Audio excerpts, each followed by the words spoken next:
Dari orang yang tidak suka membaca pasti juga akan kebingungan menuangkan isi hasil wawancaranya gitu ya? Ya kalau kita ya, kalau jurnalis itu sebelum wawancara kita ngeriset dulu, Kak. Oh. Iya kan, jangan langsung kita tiba-tiba wawancara. Enggak, kita misalnya kita mau wawancarain soal apa, isu apa, ya kita harus cari tahu dulu nih awal mulanya apa, latar belakangnya atau soal segala macamnya kita cari tahu dulu. Ya artinya kan kita nggak baca nih ya, riset kita kumpulin, ya observasi, kemudian baru deh kita tanyakan. Dari itu baru kita bisa menulis, seperti ini tanggapan kakak misalnya kayak gitu. Kalau misalnya kita nggak ngeriset, nggak ngebaca, ya kita nggak tahu apa yang mau kita tuliskan. Bagian atau juga prosedur apa saja yang harus mereka miliki gitu, syarat-syaratnya? Iya kan, kalau tulisan tuh banyak juga ya jenisnya ya Kak.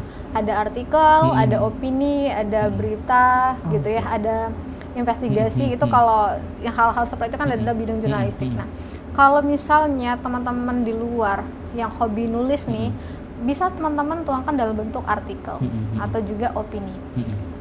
Buat dari pemikiran kita tuangkan, tapi harus subjektif.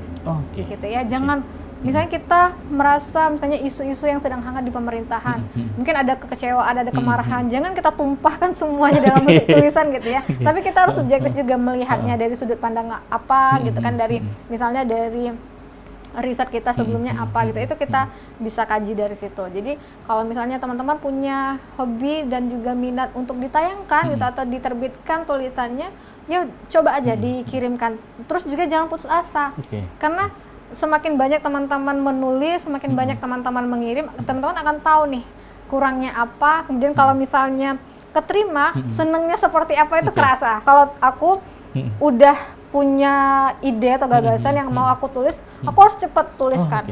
Karena kalau nggak aku tuliskan, dia akan hilang. Kan gitu. Kalau apa yang kita pikirkan tidak langsung kita tuliskan atau kita catat di handphone, itu akan hilang.